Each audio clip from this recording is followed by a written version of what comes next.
Today we're talking meal planning. So if you have struggled with meal planning in the past, you want to learn what it is, how to use it to benefit your family, to save time, to save money, this is the video for you. So first, you want to know, why do you want a meal plan? And do you want a meal plan simply to get rid of that question of what's for dinner? I know that has been a struggle in my house of what's for dinner tonight? I don't know. No, that doesn't really sound good. I don't know what's for dinner. So taking that question out of the equation is a great reason to start meal planning. Or maybe you want to eat better. Maybe you want to eat healthier foods. Maybe you want to save money. Maybe you want to save time and you do not want to have all that time during the week of prepping foods and meal planning and figuring out all of that stuff. So saving time, saving money, having a variety of foods. Maybe you're in a rut and you're just having the same food over and over and over again. These are all great reasons to start meal planning. So think of the reasons of why you personally want to start meal planning and really sit down and be like, all right, what is our end goal with this? Because that's going to play a factor into how we meal plan and the strategy that we take within it. Or maybe it's food waste. Maybe you are throwing away tons of food and you are just sick of having leftovers sit in a dish and it just does not look good. Or you buy all these healthy foods and you're like, yeah, we're going to have all these veggies. We're going to have all this yummy, delicious, healthy food. And then it just ends up going to waste. So preventing food waste is a really, really great reason to start meal planning. Next is finding recipes. So where are you going to find recipes? Where are you going to get them? Are they just going to appear in your meal plan? No, you got to go out and search for recipes. So if you're struggling for recipes, I do have a free 7-day meal plan for you guys with printables in here with recipe cards. It is a 7-day meal plan that is just full of really yummy, delicious, easy recipes that have rollover ingredients. So some ingredients are used for multiple dishes to cut back on costs and cut back ingredients. So I'll have this linked for you down below in the description box if you want to get a free 7-day meal plan. Another great place is Pinterest. Pinterest is full of amazing recipes. I will also have my Pinterest link down below, and I pin new recipes all the time. But Pinterest is a really great way that you can search for recipes, and you can even search for different types of recipes. So if you want meatless recipes, or if you want keto recipes, or if you want vegetable heavy recipes, or whatever it is, then that's a great way that you can search for those recipes and then also store them. So you can save the pin so you can come back to it anytime, and then you can save all your recipes, you can pin them so that you can access them later as well. Another tip with choosing your meals is choose recipes that will give you leftovers. Choose recipes that you may have a serving size of 5 to 6 when you have a family of 3. So that way you know, okay, we're going to get 2 full meals out of this. We feed our family of 3 for 1 meal, and then we have a full day of leftovers as well. So choose recipes that you know are going to be leftovers. That's a great way to cut down on later on down the road of meal planning or having lunches for the next day. And then also try doing recipes that you know that you like, because you don't want to start meal planning and having all of these crazy recipes that no one likes it and they're like, what is this? Why are we doing this? I just want pizza. So do recipes that you know that you're going to enjoy, that your family's going to enjoy. And then every now and then sprinkle in a new recipe. So maybe say 1 day a week, we're going to try a new recipe that we've never tried before.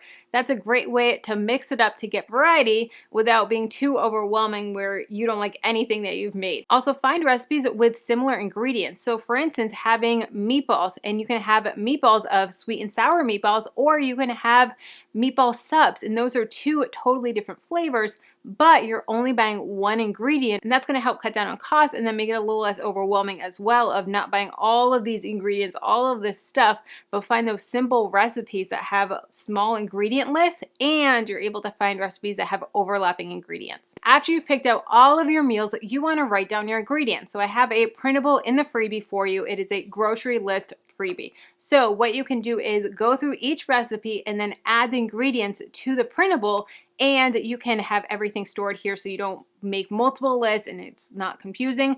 I have it sectioned off into different categories. So as you're going through each list, you can say, okay, vegetables, we're going to need zucchini, we're going to need spinach, we're going to need cucumbers. Okay, fruits, we're going to need apples. Bread and cereal, we're going to need sourdough bread. So as you go through each recipe, you can add it on here. Then the next step, which is very, very, very important that a lot of people forget and they skip, and this is where they get tied up with meal planning, and this is where they end up not saving as much money as they could. Take this list with all of your different ingredients, Then go to your pantry, then go to your fridge and your freezer and cross off any items that you have, because you don't want to buy duplicates, because then you're not going to be saving money. So you want to use up all the ingredients that you can in your house first. Or what you can even do is write down the list of ingredients that you have and be like, all right, what can I make with these ingredients? What recipes can I find with these? I have chicken breast that needs to be eaten. I took it out of the freezer. I didn't want to cook it. It's okay. So we need to find recipes that have chicken breast.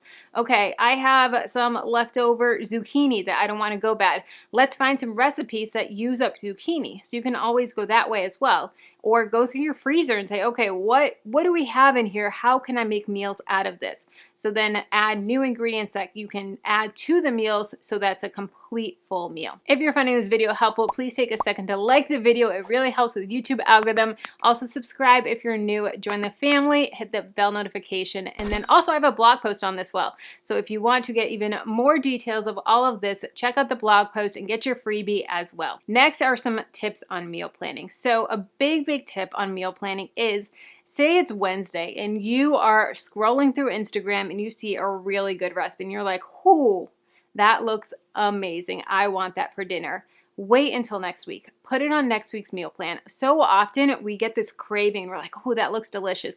I'm going to run to the store. I'm going to run and get it, and we're just going to have it tonight." No. Take some time, wait until next week's meal plan to put it on your list, and that'll also cut back on trips to the grocery store. You want to get in the habit of going only one time per week to the grocery store, because that's going to help with impulse purchasing. Most times if we're going to the store, we're going to add little things. "Oh, that's on sale. Oh, those look really good," and add them to our cart. That's going to add up big over time. So find ways that you can cut your spending is by limiting the amount of times that you actually go to the grocery store. Even taking a step further is using pickups. So Target has it, Walmart has it, and you can even see there your total as you're shopping. So if you have a $100 grocery budget for the week and you're at $110, you can say, okay, let's make some substitutions. Let's figure out how we can get this cost down. Maybe we can buy frozen veggies instead of fresh, or maybe we can buy generic instead of name brand and save $5 right there. So find ways that you can cut costs by shopping online so that it'll reduce impulse and you can see your total right there. Stick to your budget. It's very important to have a strong grocery budget so that you can stay in control of it and then save a lot of money. Next tip for meal planning is to start with one meal per week. So many people get excited and they're like, all right, we're going to start meal planning. It's going to be awesome. It's going to change everything. And they start with breakfast, lunch, dinner, and it gets to be too much. And they're like, holy cow, this is overwhelming. I recommend it starting with one meal a week. So start with breakfast, or start with lunches, or start with dinners. Find one meal of the day that you want to start meal planning with. After you get comfortable with that for a few weeks, then you can add on another meal. So maybe start with dinners. Then after you get dinners down, okay, let's go to lunches. Okay, let's go to breakfast, and casually add more meals to your meal plan, but don't get overwhelmed. Don't go too in-depth too fast. That's going to overwhelm you and you're just going to give up. When you're doing your meal plan, factor in a day for leftovers. Factor in a day maybe midweek and saying, hey, okay, we're going to go through the fridge. Any leftovers that we have, we're just going to put them on the counter. It's going to be help yourself in a potluck style, and that's a great way to cut back on the meals that you're preparing, but also cut back on food waste, so you make sure that nothing goes to waste. Or maybe doing that at the end of the week so that you can really make sure that nothing goes to waste in your meal plan and you're not throwing out old food that you no longer want to eat. If you're in a rut for ideas, try theme nights and saying, okay, we're doing theme nights each week. So on Mondays, we do Meatless Mondays. On Tuesday, we do Taco Tuesday. On Wednesdays, we do Grillin' Wednesdays. Thursday is Leftover Thursday. Friday is pizza night, homemade pizza. So having theme nights will help to really just get your mind going and be like, all right, well, what can we have tonight? Oh, Taco Tuesday, or oh, burritos, we'll do Mexican, or Meatless Monday, or whatever it is. That's a great way to mix it up. Another thing is, don't be afraid to move your meal plan around and say, you know what, we had Thursday for lasagna, but Thursday's gonna be crazy. Thursday, we've got meetings. I had a really rough day. We're gonna move it around. We're gonna have that tonight instead. Or we're gonna switch Tuesday and Wednesday. It's okay. It's flexible. It's not like you put that on Thursday. It can only be on Thursday. No. your meal plan is fluid. You can move it around, you can change days, but be mindful of the day of the week that it is. Is Wednesday a busy week for you with meetings and you're just done? Or maybe Fridays. Fridays you are exhausted. Fridays you do not want to cook because it's just the end of the week. Maybe that's a great day for leftovers. So have those days and plan them around your personal schedule. Lastly, always, always, always have a backup plan. So we always have in our freezer 3 things. Well, not in our freezer, but in our kitchen, we have 3 things. We always have chicken breast on hand. We always have frozen veggies. And then we always have like a rice or a couscous or something in the pantry. So if there's ever a time where I don't feel like cooking or whatever it may be, or I forgot to thaw out chicken or whatever it is, I can put that food together in a matter of 30 minutes. So the chicken in the Instant Pot, frozen, it's good to go. And I have that food on me at all times so that I can never have the excuse of, oh, let's just get takeout, we have nothing. No, always, always, always have something on hand, even if you need to go to the grocery store. So say you come back from vacation, there's no food, always have something in the freezer and pantry that you can throw together and really quick, that is not too time consuming. It doesn't take too much mental energy to stand there and cook all of that.